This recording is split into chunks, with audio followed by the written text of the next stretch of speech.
ሀዘንተኛው ነቢዩላህ ያዕቁብ ዓለይሂ ሰላም። ብስሚላህ ወሰላቱ ወሰላሙ ዓላ ረሱሊላህ ሰለላሁ ዓለይሂ ወሰለም። ታሪካችን የሚጀምረው በውልደት ብቻ ሳይሆን እናት ማህፀን ውስጥ ከጀመረ ፉክክር ነው። አሁን የምንገኘው አይኑ ከጠፋ ሽማግሌ ቤት ውስጥ ሲሆን የሚገርም መለኮታዊ ድራማን በአላህ ፍቃድ አብረን የምናይ ይሆናል። እርሱ የኢስሐቅ ልጅ እንዲሁም የኢብራሂም የልጅ ልጅ የሆነው ያዕቁብ ዓለይሂ ሰላም ሲሆን በመስዋዕትነት ለተጻፈ ነቢያዊ ቃል ኪዳን ቀጣዩ ወራሽ ነው።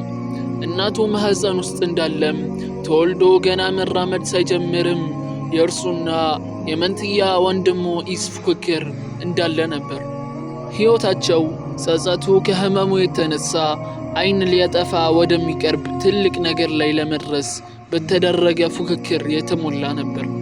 ውልደቱ ከመንትያው ኢስ ቀጥሎ ሲሆን ይህችን ዓለም ሁለተኛ ልጅ ሆኖ ተቀላቅሏል።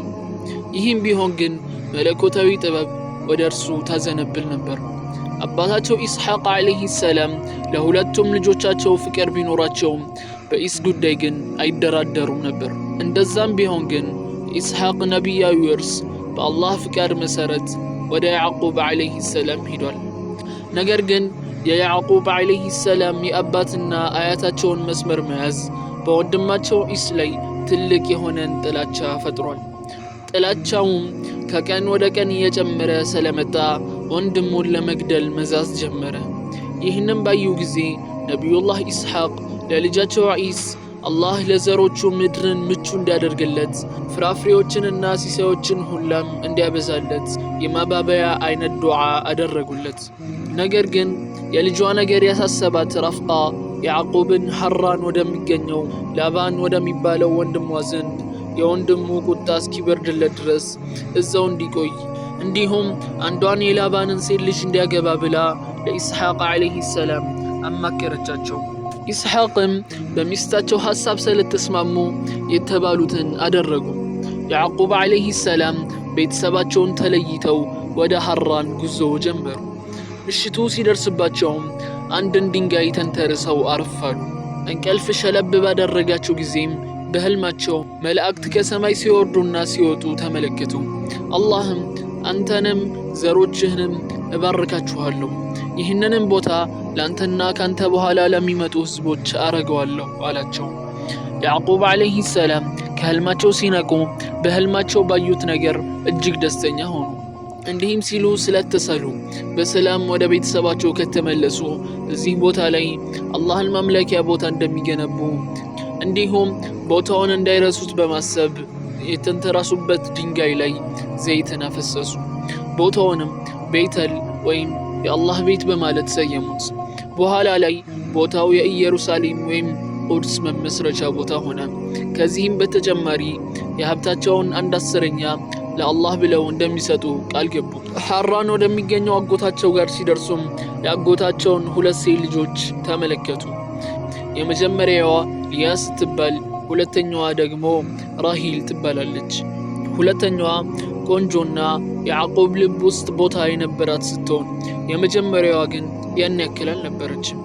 ይህንን የተመለከተው ላባን ታዲያ ለያዕቁብ 7 ዓመት ፍየሎቼን ከጠበቅልኝ ልጄን እድርሃለሁ በማለት ቃል ገባለት። ከ7 ዓመት በኋላም ላባን ምግብ አዘጋጅቶ ሰዎችን ለሰርግ ሰበሰበ።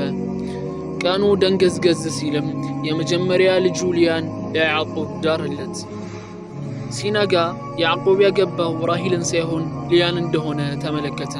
ለአጎቱም እኔ በራሂል ተስማምቼ ሳለ አንተ ግን እኔም በማታለል ሊያን ድረህ አታለኸኛል በማለት አጎቱን ወቀሰው። ታዲያ አጎትየውም የዋዛ አልነበረምና በእኛ ሀገር ወግ መሰረት የመጀመሪያዋ ሳታገባ ሁለተኛዋን መዳር በፍጹም የተከለከለ ነው። ራሂልን ከፈለክ እንደገና 7 ዓመታትን አገልግለህ መውሰድ ትችላለህ አለው። ያዕቁብም የተባለውን ፈጽሞ ራሂልን የራሱ አደረጋት። በእነሱ ጊዜ ሁለት እህትማማቾችን በአንድ ጊዜ ማግባት ሐራም አልነበረም። የያዕቁብ አጎት ላባን ለሁለቱም ልጆቹ አገልጋይን ሰጣቸው። የሊያ አገልጋይ ዘልፋ ስትባል የራሂል ደግሞ በልሃ ትባል ነበር። ታላቁ ጌታ አላህ ሱብሓነሁ ወተዓላ የሊያን ድክመት ልጅ በመስጠት ካሳት።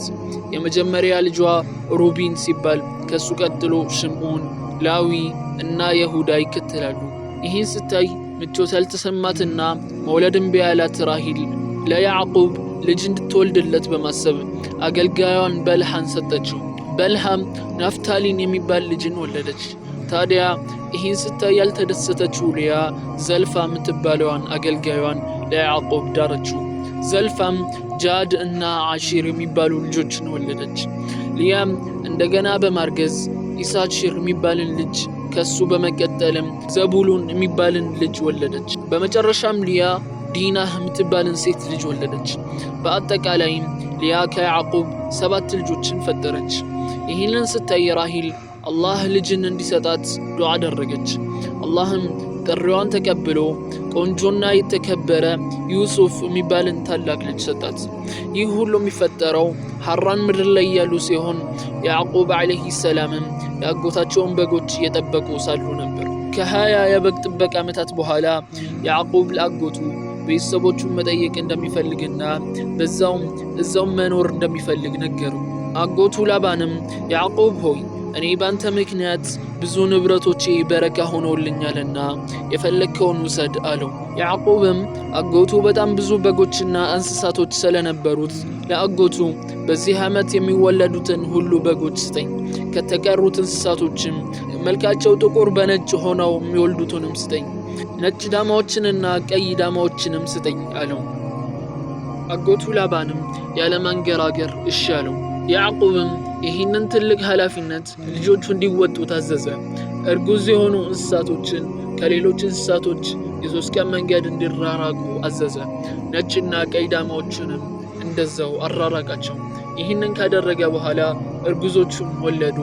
ያዕቁብም ድርሻውን ለይቶ ቤተሰቡንና ንብረቱን ሁላ ሰብስቦ በአላህ ፍቃድ ለጉዞ ተዘጋጀ። ነገር ግን መቼ እንደሚሄድ ለአጎቱ አልተናገረው ነበር። ጉዞ እንደጀመሩ ራሂል የአባቷን ጣዖት ደብቃ ወሰደች። ሐራንን ትተው እንደወጡ ላባንና ህዝቦቹ ያዕቁብን ተከተሏቸው።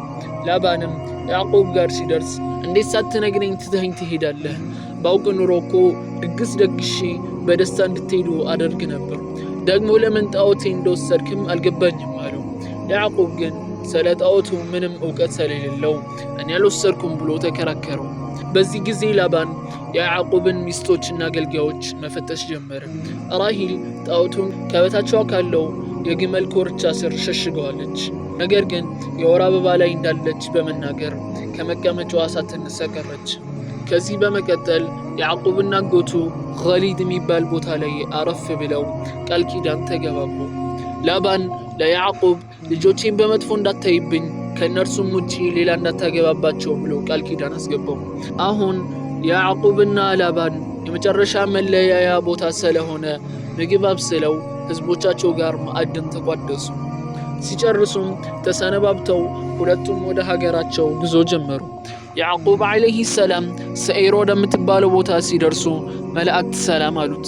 ያዕቁብም የራሱን መልእክተኛ ወደ ኢስ በመሄድ በስነ ስርዓት እንዲያናገረውና ሰላምታውንም እንዲያደርስለት ላከው። ከሰማይ የወረደው መላእክት ግን የያዕቁብ መልእክተኛ ሳይመለስ በፊት ኢስ ወደ ያዕቁብ 400 ፈረሰኞችን ይዞ እየመጣ እንደሆነ ቀድሞ ነገረው። ይህንን ያዕቁብ ሲሰማ በጣም ፈርቶ አላህ ለያዕቁብ የገባውን ቃል ኪዳን እውነት እንዳደርግለትና ከወንድሙ ክፋት እንዲጠብቀው ዱዓ አደረገ። ከዚህ በመቀጠል ያዕቁብ ዓለይሂ ሰላም ለወንድማቸው ትልቅ ስጦታን አዘጋጁለት።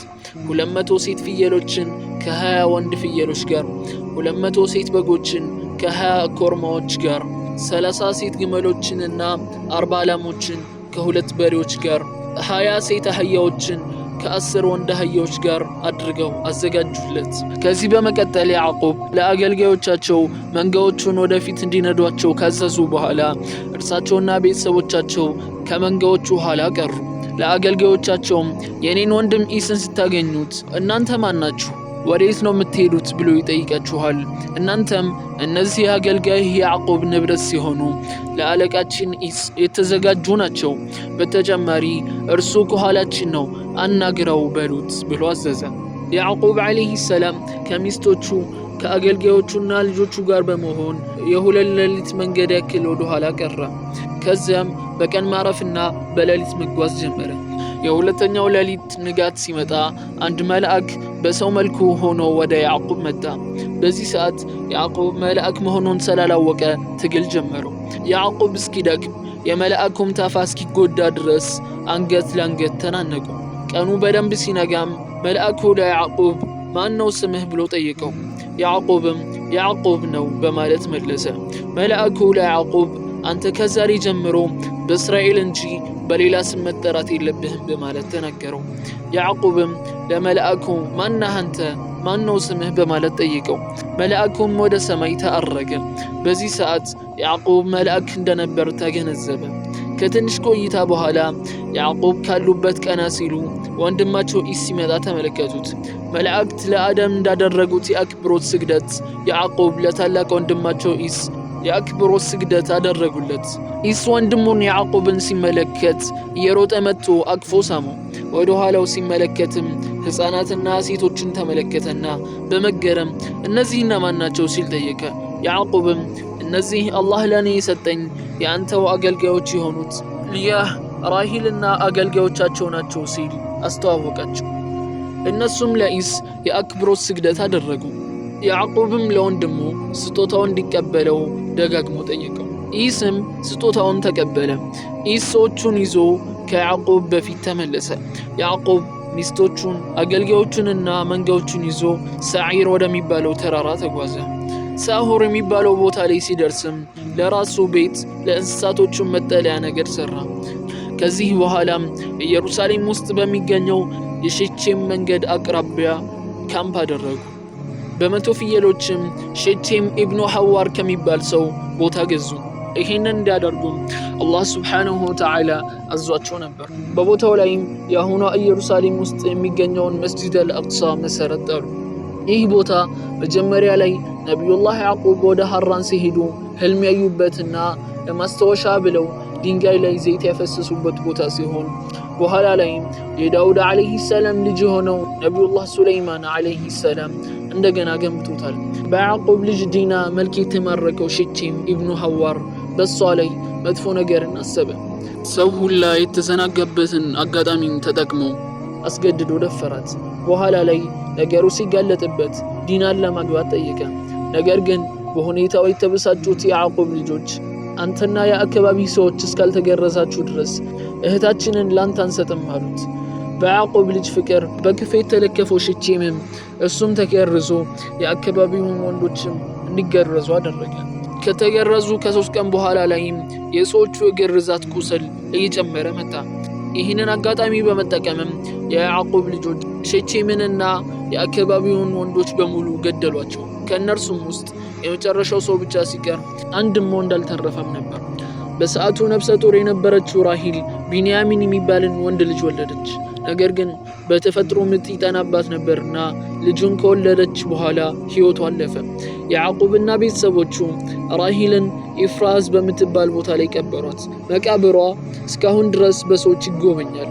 የያዕቁብ ወንዶች ልጆች 12 ሲሆኑ ከሊያ የወለዱት ሩቤን፣ ሸምዖን፣ ላዊ፣ የሁዳ፣ ኢሳኪርና ዘቡሎን ሲሆኑ ከራሂል ደግሞ ዩሱፍና ቢንያሚንን ወልደዋል። ከራሂል አገልጋይ ደግሞ ዳንና ናፍታሊን ሲሆኑ ከሊያህ አገልጋይ ደግሞ ጃድና አሽርን ወልደዋል። ያዕቁብ አባታቸው ወደሚገኝበት ሄብሮን በመምጣት ከነአን ምድር ላይ መኖር ጀመሩ። ኢስሐቅ ዓለይሂ ሰላም በ180 ዓመታቸው ከዚች ዓለም በሞት ተለዩ። ልጆቻቸው ያዕቁብና ኢስ አባታቸው ኢብራሂም አልኸሊል በገዙት ዋሻ ውስጥ አብረው ቀበሯቸው። ታሪኩን አስተማሪ ሆኖ ካገኙት ሰብስክራይብ፣ ላይክ እና ሼር ማድረገውን አይርሱ። ሰላሙ አለይኩም ወራህመቱላሂ ወበረካቱ።